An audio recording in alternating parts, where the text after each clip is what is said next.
Hello, good afternoon, and welcome to our second in this series of community webinars hosted by Thirst.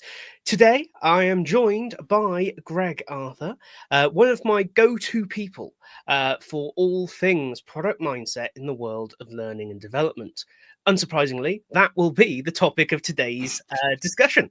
There will be some slight kind of broad thinking elements to this, and then we'll really zoom in on some really kind of specific techniques and processes and even templates that you can use to improve your impact in your organization. Please do be active in the chat throughout this session. Your comments, questions, and ideas are what really bring these sessions to life. So with all of that said, Greg, would you like to introduce yourself to our audience? Who you are, what you do, and why you're the person to listen to on this topic? Thank you, Tom, and thank you, Thirst, for having me. My name's Greg, Greg Arthur. I'm the founder and lead product designer for Two Circles Design Studio. So I set that up about 18 months ago, and we are a product design for learning studio. So what that means is we make products for learning to help people close skill gaps, change their culture, develop better leaders, but all with the wrapper of making it basically the same way you would make an external product or service, so which we'll get into in a moment. That is me. So I've had about 15 years in learning and about 18 months of being on my own. So it's an interesting time to be alive, and looking forward to the conversation today. Okay, well, with that in mind, then let's dive headlong into that first question. What is product mindset with regards to L&D? I was just about to answer this and realize it's the first thing we're going to talk about. So this is what we cover. So this is what we do. A product mindset, if you take learning out of it for 1 second, a product mindset is basically any product or service you use every day. So for example, when I talk to people about this, I usually say Spotify, Monzo, and maybe some sort of cycling app like Strava or the Wahoo app. They're things I use every day. So they're products, they're services, they're digital, they're things I use for different reasons. And they are all competing in incredibly overcrowded markets. Like I can use a gazillion online banks. I can use a gazillion cycling apps, and Spotify has got almost like a stranglehold on digital streaming for music. But they also are going up against Apple. Tidal was a thing. If anyone is still on Tidal, there's loads of other things kicking around as well. So I go to them because I like them. They are great experiences for me, and I will continue to use them until maybe something better comes along. But I know why I'm using them.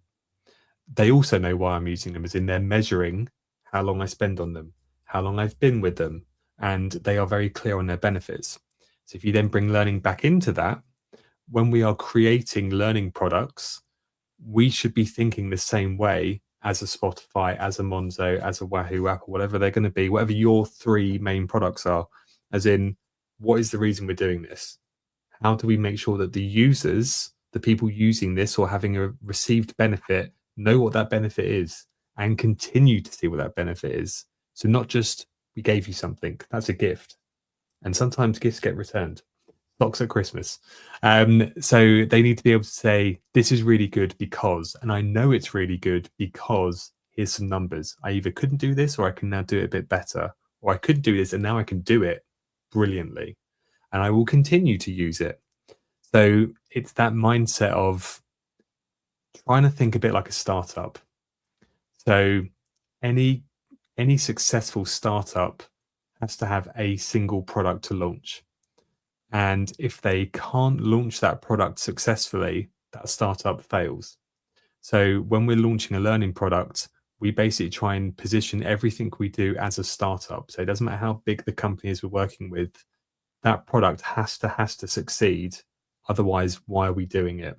So has to have a benefit, has to have some real data that comes out of it, and people have to want to use it, not just be told to use it. So again, think of it like it's also competing in an incredibly overcrowded marketplace, because they are.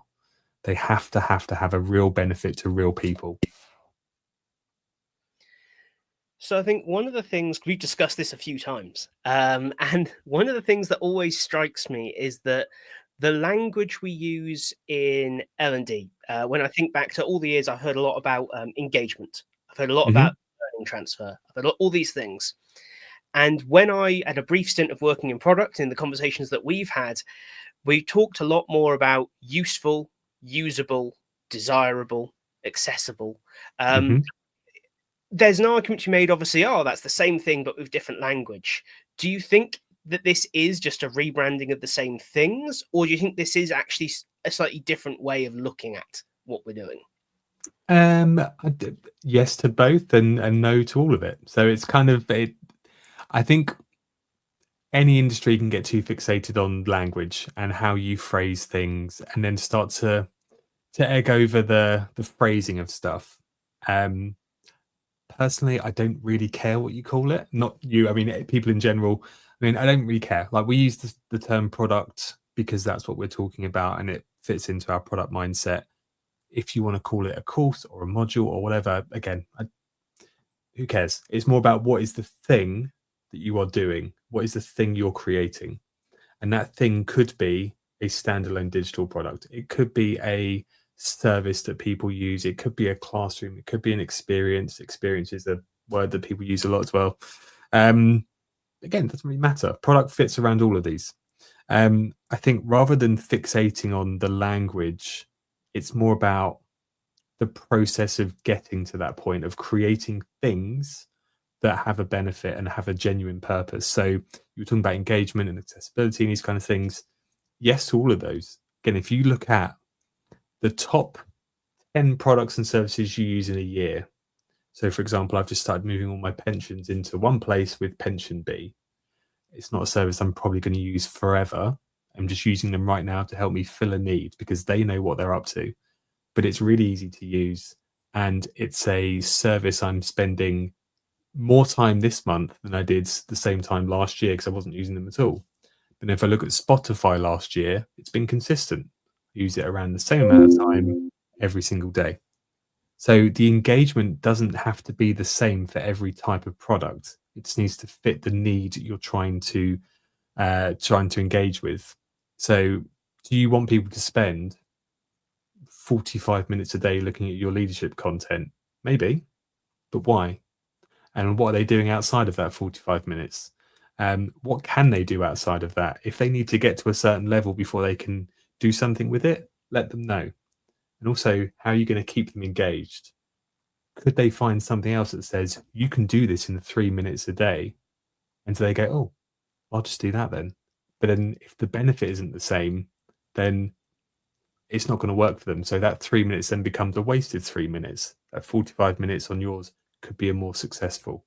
So again, it then becomes a case of horses for courses, case by case. But all the things that make a good product or service are people know why it's good. People want to spend time with it. It doesn't matter that you said we have spent X amount of money making it and tens of people and lots of hours making it. This is all great. As an end user, think about it in retail terms. As a shopper, I couldn't care less. I care about how quickly can I get it? How cheap is it? How much time do you want me to engage with it? Which is a cost for me. My time is a cost, as is yours. And how quickly is it going to do the thing you're telling me it's going to do? That's all I need to know. I don't really care how many sleepless nights you had making it. And I don't really care about how great your branding is. Like branding is important. That's probably to catch me in. But if it's just as good as everyone else's, let's get beyond that. What's it going to do for me? I actually don't like the Spotify Green. It's one of the most used apps on my phone, but I use it all the time. So branding in that example is irrelevant. It's the what the service does for me. Brilliant. Okay, so we said we were going to start quite big and quite broad, and then talk practicalities. I Yes. want to move us in that direction. So fear not if you're sitting there thinking, "Wow, this is a little bit big at the minute." It is, and that's really exciting as a place to start. But we're really keen to make this actionable and useful for you. So when we were talking about, what are a few relatively easy to get started with ideas from the world of product in L&D. Yeah. One of the things that came up was the product canvas. And I should say straight away, this isn't a special magical L&D product canvas image that I've put on the screen. This is pretty much the example of a product canvas. You can see it's on a Creative Commons license. There's a link address there as well, and I will share a URL in the chat to where you can download a free copy of this resource as well, because it's really good. Whether I was doing it in L&D or whether I was working in product, this was the template we just used, because why reinvent the wheel? But Greg, can you talk to us about what the idea behind the product canvas is, and then maybe how it applies and why it's useful in our world of L&D? Absolutely. So Roman Pitchler is a great resource for anything product related. It can get quite deep.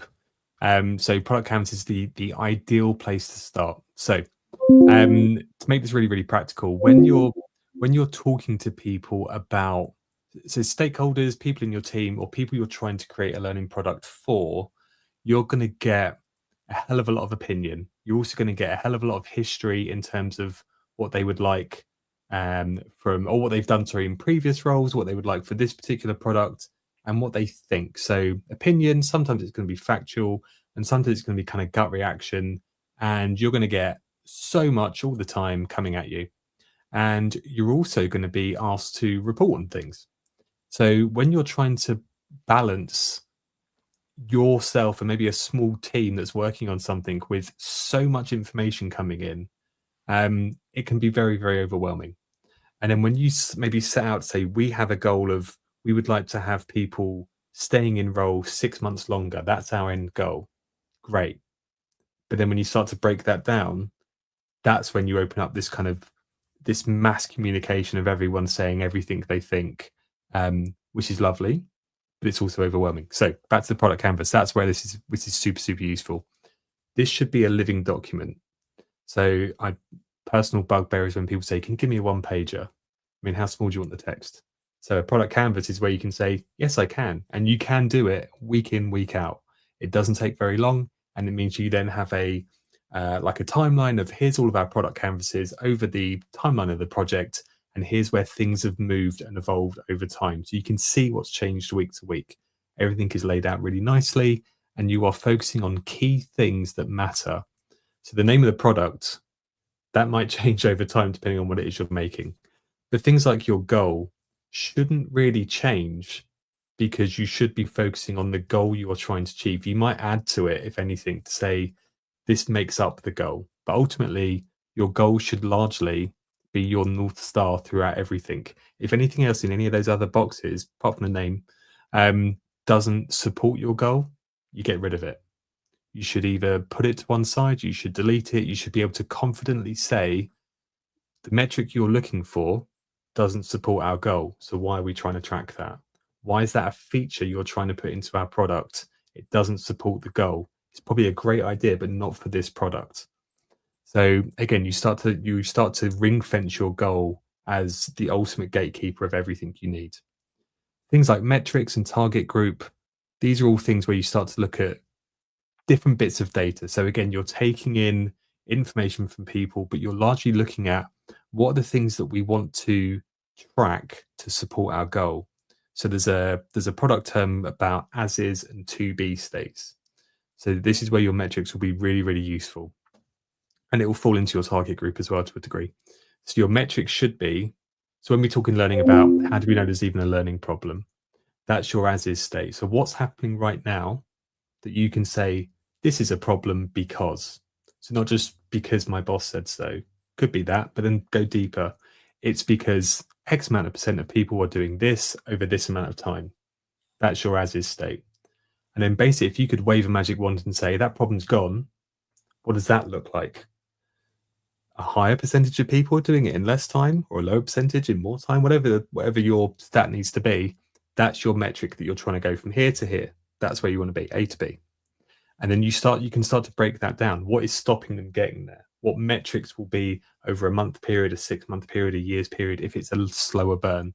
So that's where you start to think about metrics. You also start to think about, how can you gather that information, which I know we'll come on to shortly. But your target group is when you start to then think about the metrics of what's going on for them. but then you also start to think about what makes those people the right people you should be affecting. So rather than just saying it's all leaders, as an example, great, but they are human beings. We are creating products for human beings, same as Spotify was created for human beings, and all the other services I talked about. So what makes them tick? Where do they spend their time? Where do they hang out? How much time are they in the office? How much time are they online? Do they travel? If they travel, how much time are they working when they're traveling? Where can you get them? How much of their role can be a safe space? So if you're doing something that is behavior change, leadership development, anything like that, they can't walk into somebody's end of year review and try it out, because that's probably quite a big deal for the person they're working with. So how can you give them, or where can you have pockets of time for them to get to grips with whatever it is you're trying to do? So start to really hone down as much as you can, and almost take it from it's probably more of a supermarket kind of deal where you become customer obsessed. So you have to know way too much about these people, not in a creepy way, but like in a professional way. Like, what makes them tick? Where do they spend their time online? What kind of services do they use? And it can be completely removed. So we've even had people say to us things like, I've got kids under 3, and there's a really great app for my kids learning how to read, like how to phonetically spell out the alphabet and those kind of things. And they like certain features in the way that they can spend time with their kids doing it. And then we've taken those features and put it into a learning app and gone, it's a completely different bit of content, but that feature was excellent. So what are they doing? What do they like? What makes them tick? Your big picture, we go into the middle bit, it's obviously your biggest section. This is basically where you can talk about bringing everything together, and you can do sketches, you can leave voice notes if you're doing digitally.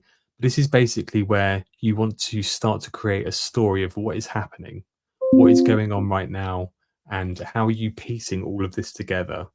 So your product details to the side will probably start to fall into your big picture, but later on.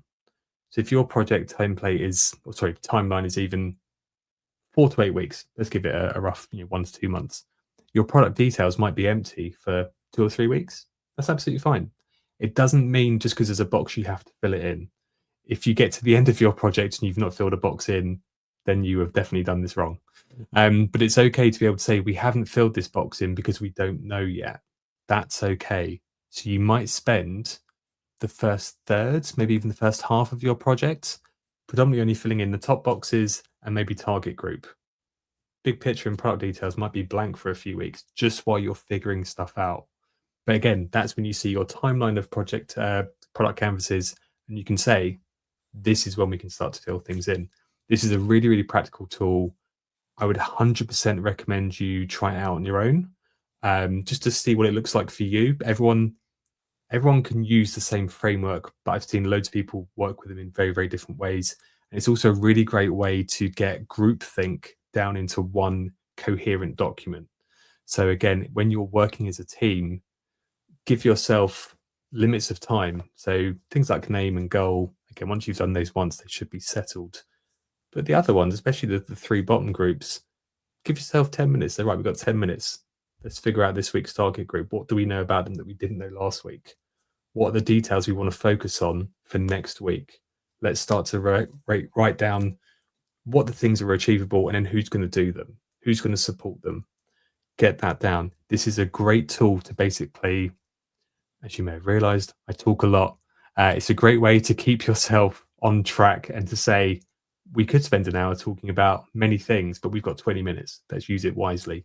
This is a great tool of keeping yourself on track and keeping your project on track. It's also a great way to then report to stakeholders to be able to say, if you want to know what we're doing, here's the same report we gave you last week with the updated information. You're not giving them a 40-page report, which they'll just say, can you give me the high level? This is your high level. It's a brilliant tool. I definitely agree with you. I think it's one of the things when my team are using this on larger projects, we find it incredibly helpful for that last point, to going to clients, going to stakeholders, going to SMEs who maybe aren't involved day to day. They pop Yeah. in once every 3 to 6 weeks of the project, let's say. And this is such a quick and easy way to not have to go, oh, I've got to do a catch-up meeting for the next hour, or like you say, give them reams of notes, or the classic, don't worry, we've recorded all the meetings. Here are the recording links, as if Yeah. anyone has the time to sit there and watch 6 hours of Zoom calls, you know? Mm. We'll just say, hey, here's where the canvas is up to. And if you ever need to see it, just click this link and it goes to a live version. We use Figma for that. And it's Yeah. fantastic. It's like, hey, do you want to know where the project is? Follow the link. And Yeah. if you've got questions, great news. There's a question section. Chuck it on there and someone will get back to you. Absolutely. You know, especially if you're working across time zones, across cultural gaps about communication, this takes so much guesswork and so many kind of, oh, that fell through the cracks or whatever out of the equation. Yeah. So helpful. Absolutely. And just on this point, so this doesn't matter if you're an intact team, you're physically with each other every day, you're all dispersed, or it's a mixture of both. We actually use Miro. Figma is also a great example for it, where you can just invite people in, say, this is where we are. You can see it moving live. And also, we've done this once or twice before, you can project it onto a wall. So if you have a meeting room, you've got some people in the room, you can make it massive and just use sticky notes to move it around. Take a photo and upload that to Figma or Miro or wherever you're going to be. You don't need to, this doesn't have to be, this is a lovely typed out version that we're showing. It can be messy as, where you've just scribbled on bits and drawn pictures and a photo of 2 people high-fiving going, this is a really great image that supports whatever we've done this week. It should be a working document. It shouldn't be the report you show at your end of financial year to the board. It's a messy document for a messy product process, which will ultimately then say, this is the chaos that's been refined. It's saved me huge amounts of time working in this way. Brilliant. Well, let's move on. We've got a couple more techniques to go through, but I also want to take this moment just to mention that Thirst State of L&D is out, the report.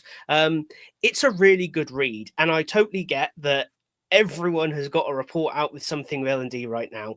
I feel the pain as well of being given like these massive PDF documents going, oh yeah, I'll definitely read that. Then I save it to my downloads folder and that is where it stays.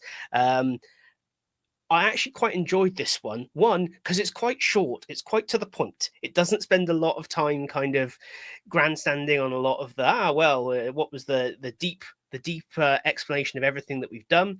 Instead, it really cuts down to a couple of, hey, look, we did this survey. Here's some information about the survey, but more importantly, here are the key things that we found and what we think that means for L&D today. More than anything, I have found it to be a phenomenal conversation starter. Especially around some of the, ultimately the survey results have come from fellow L&D professionals. And I think it is always fascinating to see what people in L&D think about what it is that we're doing at the time. Think about what our challenges are, think about what we're overcoming and what we're not, and what technology is helping with and what it's not. So if you are looking for a quick read, I mean, I think the whole thing page to page took me 15 to 20 minutes to read, and I'm not a quick reader. So grab it, download it. It's totally free. You can scan the QR code on the screen right now. But it's well worth a read. And then if you have done that, come back and have a conversation. What do you think? What do you agree with? What do you disagree with? What looks like your workplace and what doesn't look like your workplace? It's in those conversations, I think, that these reports really show their value, because they're not static, right? This is a report from a captured moment in time, and now we're, we get to discuss that moving forwards. But moving on from that, you mentioned earlier about the importance of getting the right data. The Canvas is a phenomenal tool, but it fundamentally assumes that what you're putting on it is worth knowing or having, or that it's accurate. Yes. So how do we think about getting the right data in more of a, not necessarily a product sense, but we often think of getting the right data. Oh, well, don't worry. The LMS will give us the data in the form of a report, or the CRM will hold that information for us already. Talk us through your thinking around that. Sure. Thanks, Tom. And again, the product canvas is more for the product team, the stakeholders. Like when you look through your timeline of them, there might be bits where you go, we really went down the wrong track in week 3, but we corrected it in week 6. that's okay. Like, it's okay to get things wrong. Same with gathering data. You're gonna start with, as I said before, an overwhelming amount of information. As soon as you say to people, how can I help? What are you trying to solve right now? What's happening for you today? You're going to get an unreal amount of information. And the more people you ask, the more it's going to come. So as soon as you ask anybody their opinion on something, or again, just so much coming into you. So things like systems like CRMs, LMSs, LXPs, all those kind of things, pulse surveys, they're really, really good to give you some bits of information, but it also depends on who asked, how did they ask, what's the perceived nature of that. So things like pulse surveys tend to give you a fairly good pulse on the company. But then how many companies are people saying someone's listening to what we say, someone's trying to figure out if I say everything's bad, in the canteen, they're going to go, oh, they're going to find me out. Like, I don't think that's happening. But again, there's perceptions. So when we're talking about gathering the right data, you're going to start your project with some perceptions, because everyone has them. We're designers, we're creators, we're trying to figure out what makes people tick. So you're going to have those perceptions. That's fine. You're going to get some more perceptions from more people. That's also fine. What we want to do then is to start to think about, again, going back to your as is and to be state.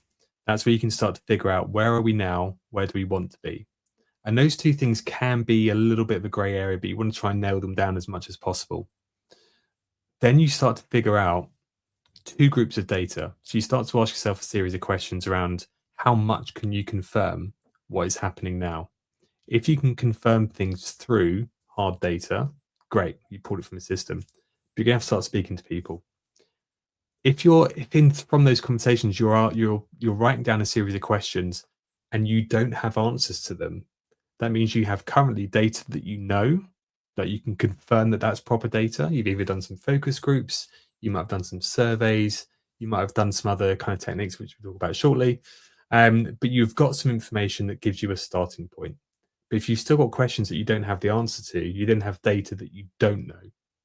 So you basically want to go and figure out what those questions are. So you want to start to look at things like cultural beliefs. You want to start to look at things like behaviors and why people are feeling the way they're feeling, or why they're struggling with things that they're struggling with. Things that a system can't give you a black or white answer. It's not a zeros and ones answer. It's going to be perception. It might be different for different people in different locations. So again, you start with your data that you know, you formalize that. Any questions that you can't answer, that's the data you don't know. You then have to go and figure that out. Once you have all of that, then you can start to create a hypothesis. There's nothing wrong with starting it early, but you may be wasting time kind of going around trying to prove something that is kind of half-baked. So don't get too bogged down in saying, I must have all of the data imaginable to get going, because you might be there for months and months and months. A good product is made quickly. If a problem happens now, you want to solve it now. You don't want to have a problem now and then solve it in 12 months, because people don't have a problem for 12 months. So gathering the data that's happening now means that you can then use that data as live as possible to get into, how do we create a product that's going to solve this for the right people. So think about what's actually going to be useful. So if it is a case of salaries aren't high enough in this company, that's why people are leaving, can your product affect that? Do you have the power to affect that? Probably not. But then what else is it that's stopping people from moving or moving up or staying or having some sort of enjoyment? What kind of things can you do? And that's where you need to start to think about what data is important for you to gather. So start to get some groups down.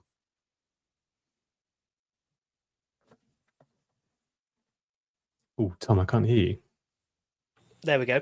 The first head of product I worked under made this really big point to me, that the gathering of data is not about becoming certain. It's about becoming certain enough to take the next step. Because you're never going to know for sure what you think. It's always, well, we've assumed the following things, and so far we've not been proven wrong. But that feels uncomfortable, right? Because we're so often told you use data to make sure you're making the right choice. And that's not quite what this is, right? No, not at all. And I can't remember what maybe it was 5 years ago, 7 years ago, something around that time. It was maybe less than 10. There was a thing about Google becoming a data-led organization, which didn't sound mad because it's Google and they have lots of data.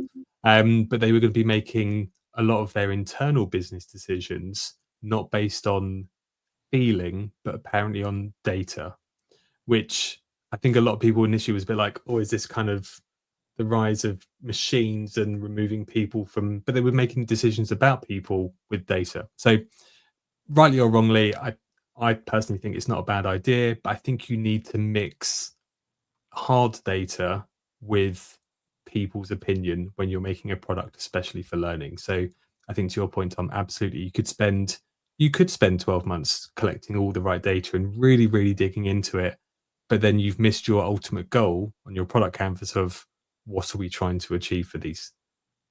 That goal should never look like gather as much data as possible forever. It should be solve that problem and help these people out. So you have to find the balance between, do I feel comfortable enough to go ahead? And the quicker you can get to that, here's the questions I don't know the answer to.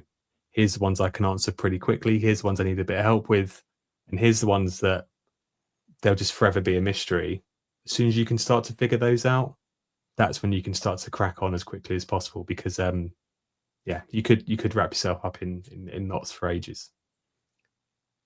Absolutely. And I guess it'd be really great to hear from you in the audience. In your comments, what's your relationship like with data right now? What are you using it for? What are you not using it for? How certain are you about the decisions you're making and whether or not they are backed up by the data? And just while you're talking about that, we'll talk about sort of a technique within this space that we wanted to touch on, which I always find to be fascinating but challenging. So I'm hoping to get some stuff in myself, actually, Greg, and that is affinity mapping. And you can see here I also discovered the 3D effect in image installations. It's like, oh, look, we'll have a Star Wars style entry for affinity mapping. Look at that. Amazing. So, Greg, affinity mapping, what is it? So let's just start with the real basics. The real basics. So basically, you don't. So this is the kind of the end of your affinity mapping. What we're showing here, but affinity mapping is basically a group of people either in a room, online, mixture of both, and you ask them a question, one question, or you show them a video, or you show them something, and to say, what do you think about this? Something really, really kind of broad and open ended, and they can respond however they want. The only kind of rules are one, so you post-its are usually what we would use, or if you're doing it online, kind of one kind of box, one comment per box or one comment per post-it. So don't put two conflicting or two different things on one thing, because you wouldn't be able to move them around afterwards. And what you're asking is really, we want everyone's opinion on this one question within 3 minutes, 4 minutes, whatever it's going to be, not a huge amount of time. And ultimately, you ask people to do it in silence. So the reason we ask people to do it in silence is obviously they can see what everyone else is writing, but we don't want people conversing. We want their true and honest and genuine opinion.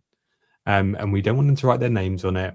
We don't want to say, John has blue notes and Susan has green notes, so I can see what John and Susan have written. Give everyone either the same color, give them all a mixture of different colors.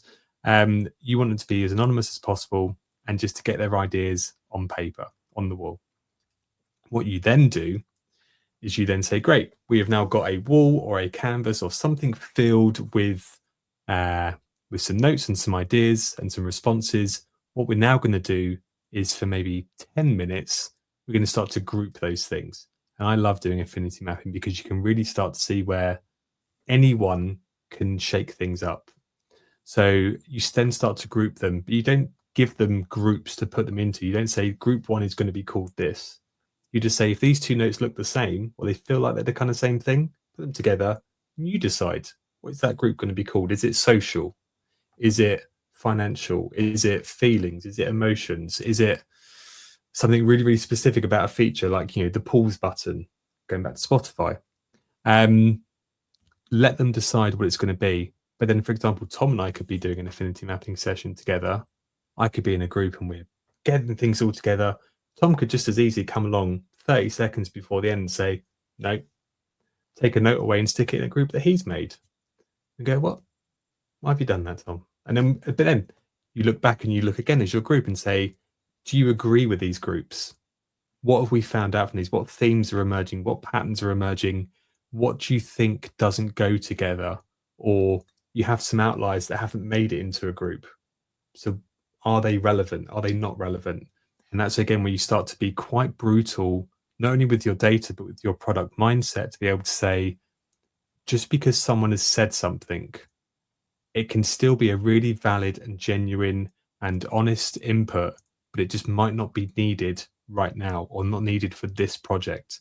So you have to be really, really cutthroat and make decisions around, we're getting rid of this because it's not relevant to this project. But it might be relevant for the next one. Doesn't mean they're a bad person or they're silly, just means it's not relevant for this project. And that's where affinity mapping can be super, super useful for people to be able to see how everyone else is thinking, how they're perceiving things. And when you start to see themes appear, rather than going in with a predetermined view of, again, if we take leadership examples, going, we must have trust as a topic. Maybe, but let's see what people are saying first. Don't go in ahead, because then you're starting to fudge the results. You're starting to skew your data too much. So affinity mapping is I love it. I try and do it as much as possible with clients. Just gets people on an even keel. There's no senior, junior, just people talking about ideas. Yeah, I mean, I must admit, I've had some real breakthroughs, especially when looking kind of at those real performance projects where the business is genuinely open to, we have a real tangible performance problem and we are open to fixing it however it is best fixed. Yeah. Being able to get a room of, yes, line managers and senior stakeholders and SMEs, but also just the actual employees involved in the job together in a room and going through this process is just the most incredible and helpful experience in terms of understanding, where some of the organizational gaps are. When someone will go, oh, well, the policy and the process is this, and someone will go, well, that is not what the reality looks like. And suddenly you have this incredible conversation. It sounds very basic, right? Very, very basic. But outside of something like this, when do those groups of people gather and are just invited to share their opinions? Absolutely. And also, like you said about it's the people doing the job, it's the people governing them or managing them, however we want to phrase it. And also the learning designers, whether you're an internal or an external person coming in, we're still people. We just have different versions of what real life is, or what your version of real life and day to day is. And one thing that I try and explain to the people I work with, whether it's in our team or clients, most of the time, we're not making a product for ourselves.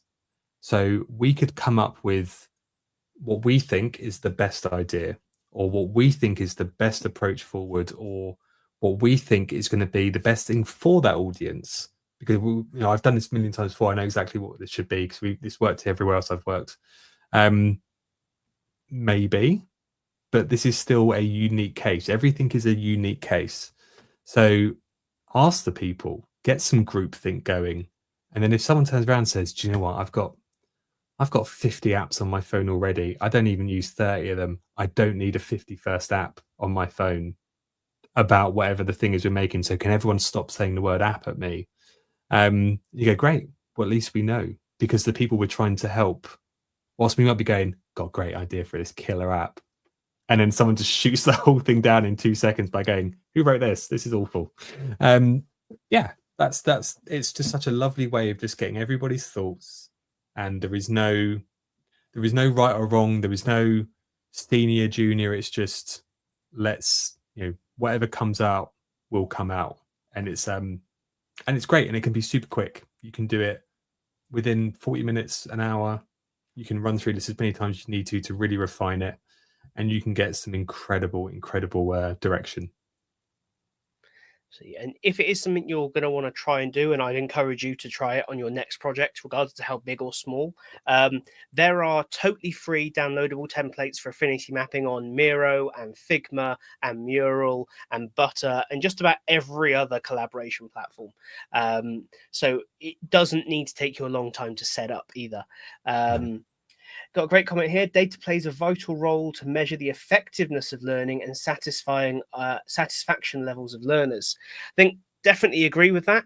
I think the challenge then is how we utilize that data at the start of projects. Because I think often when we talk about data and analytics, we use them as we've done this project, we now measure the success of this project, and obviously we should 100% do that. That's tremendously valuable. But we tend to think of then the use of that is communicating back to the business. And actually, increasingly, I think the value there really is in rolling in that data into our next intervention. Knowing what did and didn't work the last time should surely inform the next L&D product that we make. If we've discovered that, oh, look at that, bite-sized learning is not a solution for everything. Some things should not be delivered in 5-minute chunks. That's important information to carry over. Oh, a podcast does not work in a heavy manufacturing environment. Gee, who would have guessed? Vital information. Let's roll that into our next project. These data points are not just about reporting, although reporting is, regardless of what you think about the current world of reporting in L&D, it is vital. It is important. We are going to have to keep doing it. But I think I would argue the bigger value in this data is actually enrolling it forwards into these projects. Absolutely. I'm aware of that, and I'm aware we've got a couple more things to talk through. Yes. And I'm particularly excited actually to talk about these two, because we are in a space where, whether it's we're not so much talking about content here, but as concept. I think sometimes we confuse those two in L&D quite a lot. The solution to everything being an e-learning or a workshop or whatever. It doesn't have to be content. But these 2 points, I think, are some of the most tactically applicable things from the product world into the everyday instructional designer or learning and development professionals kind of wheelhouse. So let's start with wireframing and prototyping, which is probably a couple of words we're familiar with in the L&D space. But Greg, what do they mean to you, and what do you think makes them so impactful for us when it comes to kind of coming up with these quick ideas?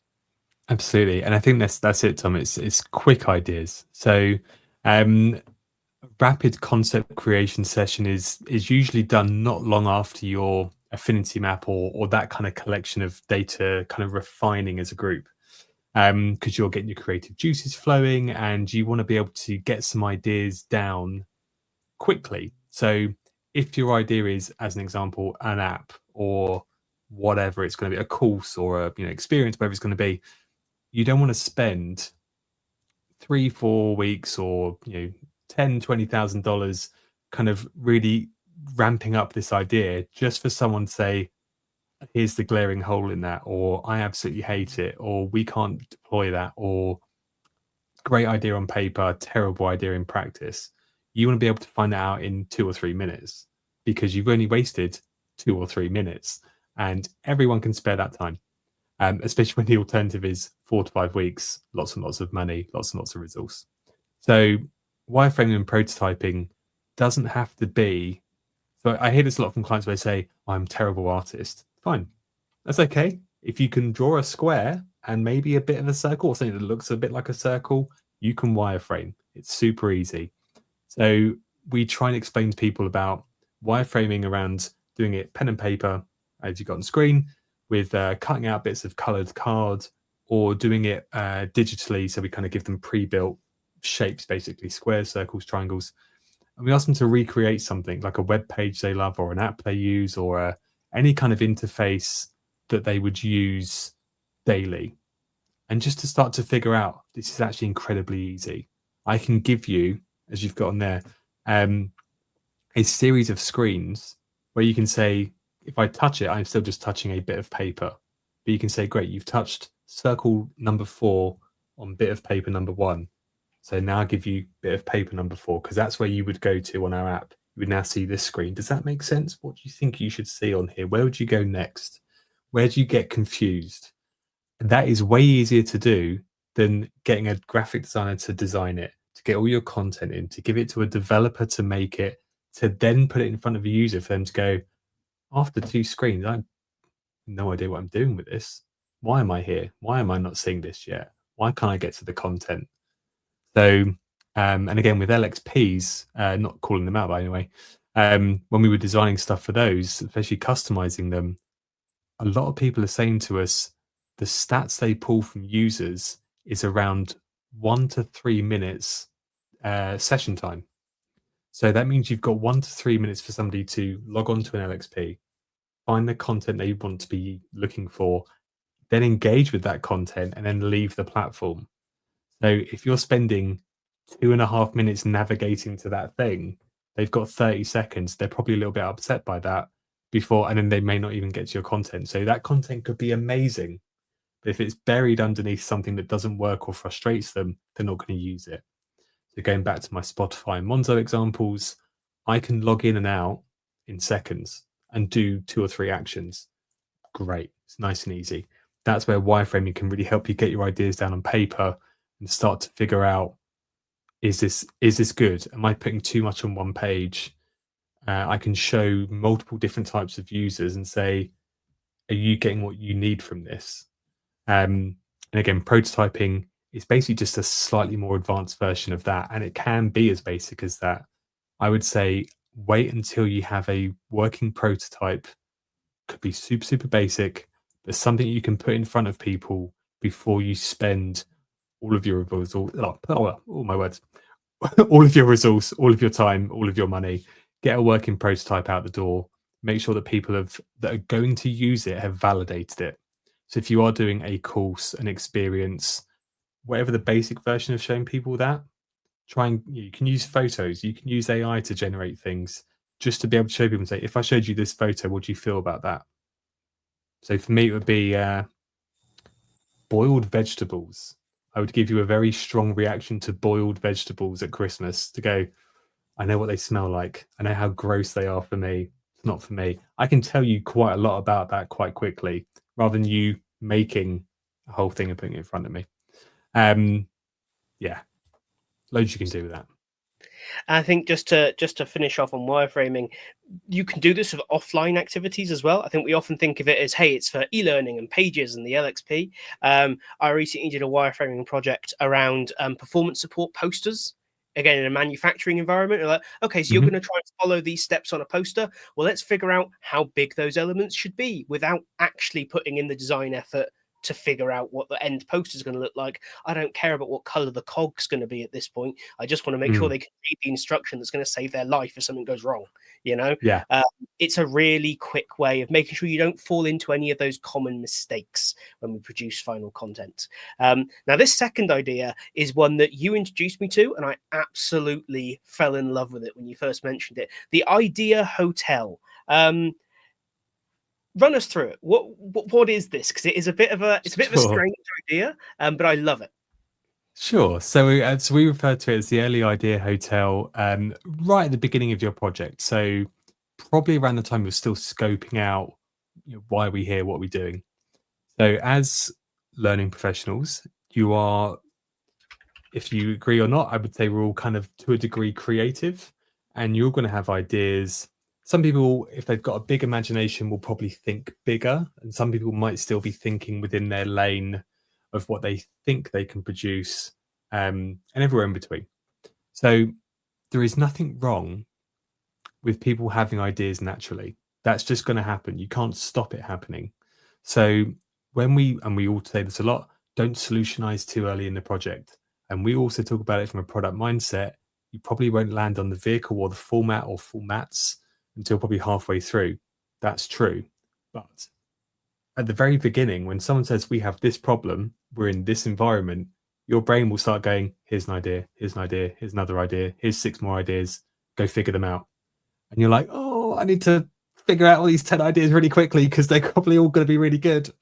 So what we suggest is we give you a super short brief. You can fill it in about 1 minute. It's basically like a post-it to say, what is your idea? Give me a brief description and how do you see it working out? You basically take that, you put it to one side. You check it in to the Early Ideas Hotel. There's a lovely little suite. There's a spa. They're looked after. Breakfast is included. You leave them there for a little while. You get on with your project. You don't leave them. They're just having a nice time. When you get to the point of wireframing, getting your affinity maps, you're starting to get a bit more clarity, a bit more color around what does this project look like? Who were the people we're trying to achieve this for? You then check them out of the Ideas Hotel. And you then start to think about, are these actually still any good? And is a bit of idea one and a bit of idea two, if I bang those together, would that be good? And maybe like a feature from idea number three. And you can start to then show that to people. So doing rapid concept creation is usually when we bring in wireframing the Ideas Hotel. So we've done our affinity map, we've got some information. We then have a session where we say, over the next 5 minutes, once you've gone back through your old early ideas, create 3 concepts in the most basic way you can, and then present your best one to the group. So it could be a group of 3, could be a group of 30. You have a minute to explain what your product is, how it's going to help, and how you're going to make it. And then the team then vote silently. You can't vote on your own idea. You vote on all these different ideas. The best one will float to the top, and that's the idea you run with. But again, you can pull out things to say, I had this great idea earlier, but then I realized after getting my data that maybe a video for safety in a factory environment is really bad, because if they're watching a video, something might be ready to chop an arm off. So do I give them that beforehand? Do I give them something more visual? Do I put a marking on the floor for them? Where are they looking? Where's their attention? So you can start to capture different bits of different ideas. But again, it's not to stop you having this funnel of ideas coming out of you, or this flow of ideas. It's just a way of saying, don't lose any immediate thoughts, but also don't jump to solution too early. When you get to this point, when you get to rapid concept creation, that's when it's time for, rubber's going to hit the road.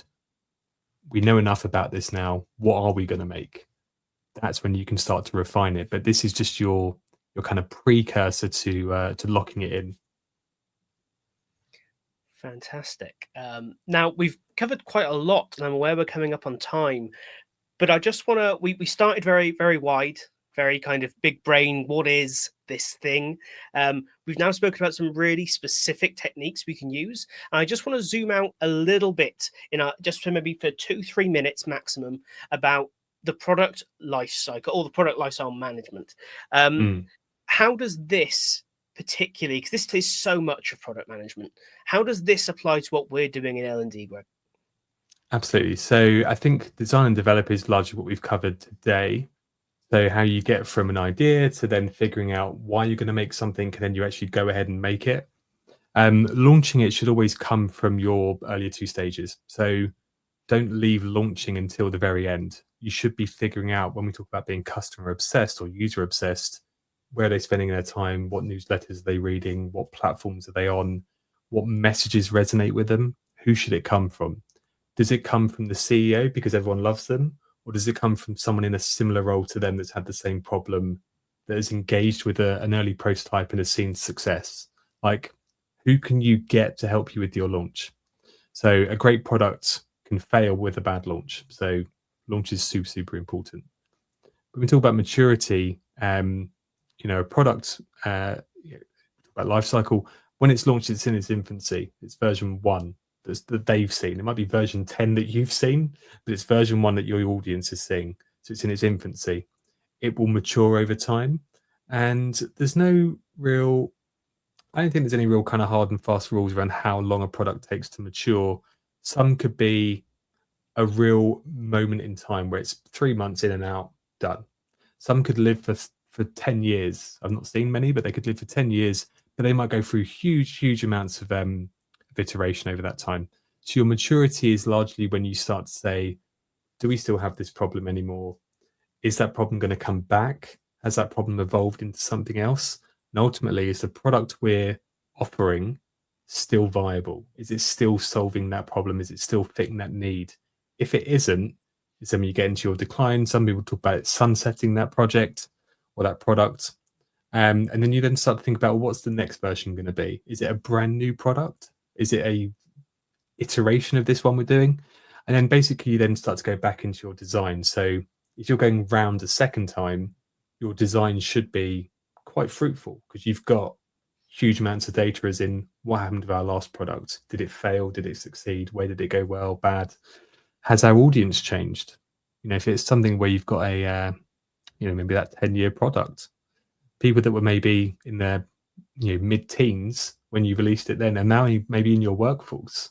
So what's different for them? Lots and lots of things to think about in there, but that's where you would go round and you'd start to think about nothing is on the shelf and there forever. I think big biro is the only thing that would probably have that kind of everlasting shelf life. Everything else is iteration, and it's okay to sunset things as long as you're doing it for the only reason that it doesn't solve the purpose anymore. It doesn't solve the need. That's the only time you should get rid of something. Brilliant. And I think that's particularly pertinent at the minute. The amount of change we are seeing is huge. The pace of that change is accelerating. These are all almost just like default endings to sessions now, aren't they, to say these things? But I do think they lean very heavily into this being a model we need to be thinking about, because more than ever, the things that we create have a short shelf life. Realistically, we tend to be solving, broadly speaking, tactical problems, things that are impacting performance today. And that means that tomorrow, whatever we do may no longer be of value. And we're going to have to get okay with that and be a bit brutal. Yeah. I know I've created courses that I love and I love delivering them. But sometimes when you're delivering them for the 31st time after year 6, they're no longer really doing much other than making you feel great. So really worth considering that. We do have a question that is pending our attention, and I want to make sure we get to it before the end of the session. Sure. Mark Stephen Ramos, are there any recommendations on best use of AI tools, particularly for needs or consumer requirements or behaviors? Ooh. I would say in terms of gathering that information, you've got kind of 2 steps to this. So one is gathering it, then one is refining it. So in terms of gathering it, something like a chat GPT or similar, or a Copilot, something you can say, feed it a story. So here's what we know right now. Here's what I'd like to find out. Here's where I'd like to get to. What kind of things do you think? But then I think you need to also have a bit of a human engagement there to be able to say, what kind of things do you think you need? Otherwise, you will start to get some generic answers. But some sort of conversational based AI would be really good for that. In terms of behaviors, again, I would say it's more of I would say less on AI and more around what's the culture. So you might start to go a bit broader than learning, maybe spend some time with your people or your HR teams and just try and get a sense of what are people like here? What kind of big announcements are happening? Even look at things like the share price. Does that affect people's job security or their safety? What kind of things are really getting to them? Look at outside factors. That will then start to give you some topics. Where an AI can be really, really useful is to be able to say, I mean, strip out any kind of GDPR stuff first, but start to feed it certain bits of data, but it's how you prompt it. So where do you, again, give it the where we're now, where we'd like to be, what is happening in this middle gray area of all this data? How do I make sense of this? What patterns are you seeing, AI? And what kind of things do you think are burning platforms? What kind of things could be quick wins? Don't take it as a given, just take it as an input. It is AI after all. But again, I think like a conversational AI is probably the best one. And then also something like Jasper or Copy AI can give you some really nice kind of sound bites to play back to stakeholders if you need to. But again, refine them. Real people talking about real people is always, in my mind, the safest way than getting an AI to speak for you. Brilliant. Well, I think that rounds off today's session really well. Thank you so much, Greg, for joining us. Thank you. Give everyone a heads up as well. Obviously, if you want to continue the conversation, connect with us on LinkedIn, drop us a message. Happy to chat anytime. And we have our next session already lined up for you. Upskilling, reskilling, and the future of workplace skills, skills, and more skills, as I would like to have called the session, with me and Heidi Kirby on March the 26th at 3 p.m. UK time. Once again, I will drop a link to that in the chat right now. Please sign up, please come and join us for that, and thank you so much for joining us today. Have a great rest of the week.